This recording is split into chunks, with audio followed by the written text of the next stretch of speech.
सुकुटी हालेर फर्सीको तरकारी आज म हजुरहरूलाई एकदमै नौलो तरिकामा बनाएर देखाउँदैछु। Greetings everyone, YouTube channel Amarpanchi food वर्ल्डमा हजुरहरूलाई धेरै धेरै स्वागत छ।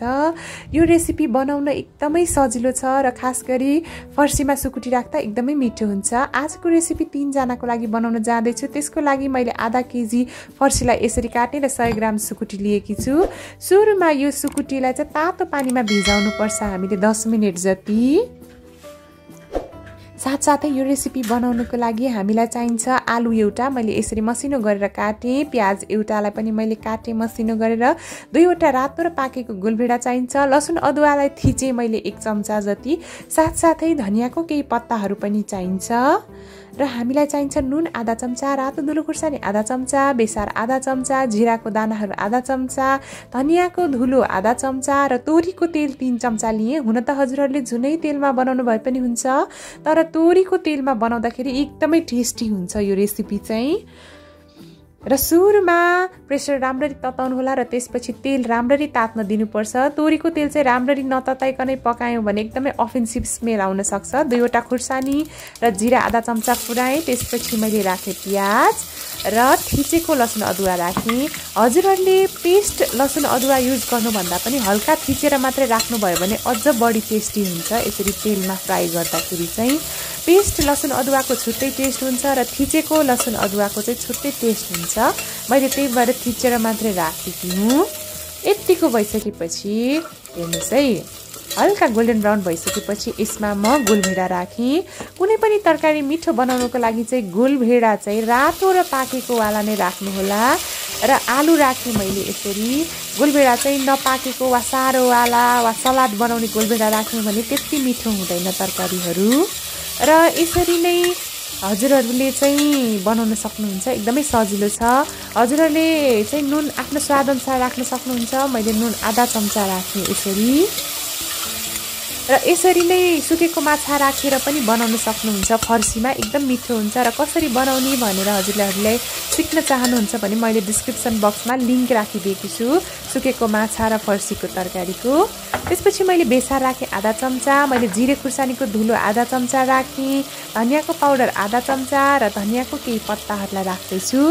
हजुरहरूले घरमा जुन खुर्सानी उपलब्ध छ त्यही राख्न सक्नुहुन्छ, तर मैले चाहिँ अलिक पिरो बनाउनको लागि जिरे खुर्सानीको धुलोलाई राखेँ। आधा कप पानी राखेर यसलाई मजाले ग्रेभी बनाइदिनु होला। यो तरकारीलाई एकदम मिठो बनाउनको लागि चाहिँ गुलभेडा एकदम राम्ररी गल्नुपर्छ। कुनै पनि तरकारी मिठो हुनको लागि चाहिँ गुलभेडा एकदम राम्ररी पाकेको हुनुपर्छ है, अनि मात्रै मिठो टेस्ट आउँछ। गुलभेडाको कच्चापन भयो भने अलि अफेन्सिभ स्मेलहरू आउन सक्छ। र यतिको भइसकेपछि म फर्सीलाई राख्दैछु। हजुरहरूले मेरो च्यानल अमरपन्ची फुड वर्ल्डलाई सब्सक्राइब गर्नुभएको छैन भने प्लिज सब्सक्राइब पनि गरिदिनु होला। हजुरहरूले अमरपन्ची फुड वर्ल्डलाई चाहिँ इन्स्टाग्राममा पनि फलो गर्न सक्नुहुन्छ र मनपर्छ भने चाहिँ टिकटकमा पनि फलो गर्न सक्नुहुन्छ। साथसाथै मैले धनियाको पत्ताहरू पनि राखेको छु यसरी। हेर्नुहोस् है, अब भने यसलाई एकदम राम्ररी मिक्स गर्नुपर्छ हामीले। यो एकदम छिट्टै पाक्छ, किन भन्दाखेरि मैले फर्सी पनि एकदमै पातलोसँगले काटेकी छु र आलु पनि एकदमै पातलोसँगले काटेकी छु। त्यही भएर यसलाई 2वटा सिटी लगाउँदा मजाले पाक्छ।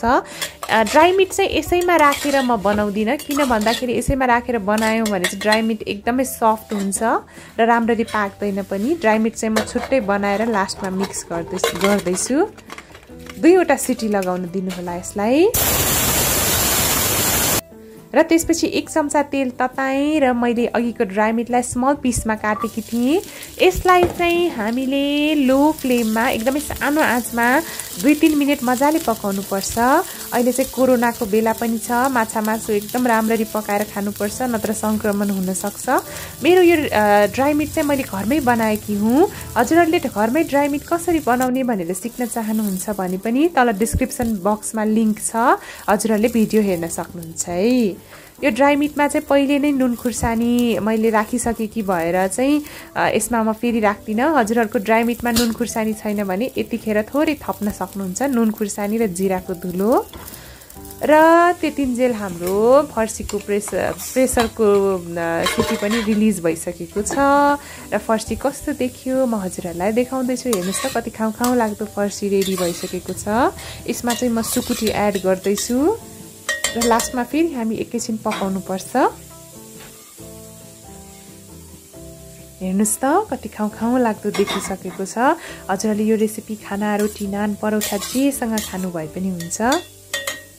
एकदमै बेसिक तरिकाले आज मैले हजुरहरूलाई बनाएर देखाएँ। 5 मिनट मजाले हाई फ्लेममा नै यसलाई पकाउन सक्नुहुन्छ हजुरहरूले सुकुटी र फर्सीलाई फेरि। र यसरी रेडी भइसकेको छ। म हजुरहरूलाई सर्भ गरेर देखाउँदैछु र कस्तो बन्यो भनेर टेस्ट पनि गर्दैछु है त। हेर्नुहोस् त मेरो मुखमा चाहिँ पानी आइसक्यो। यो चाहिँ बफको सुकुटी हो। हजुरहरूले जुनैको सुकुटी राख्नु भए पनि हुन्छ। एकदमै मिठो हुन्छ। वाउ एकदमै मिठोसँगले तयार भइसकेको छ। हजुरहरूले पनि आफ्नो किचनमा एक्चुअली ट्राई गर्नुहोला भनेर मैले आशा राखेकी छु। आजको रेसिपी हजुरहरूलाई कस्तो लाग्यो मन पर्यो भने भिडियोलाई लाइक कमेन्ट र सेयर गर्न नबिर्सिनुहोला। साथै मेरो च्यानल अमरपन्ची फुड वर्ल्डलाई सब्स्क्राइब गरिदिनु होला। साथसाथै हजुरहरूलाई मैले कुनै पनि रेसिपी बनाएको हेर्न चाहनुहुन्छ भने चाहिँ तल डिस्क्रिप्सन बक्समा भन्नुहोला है। Thank you so much for watching. Have a nice day. Happy cooking. Bye by.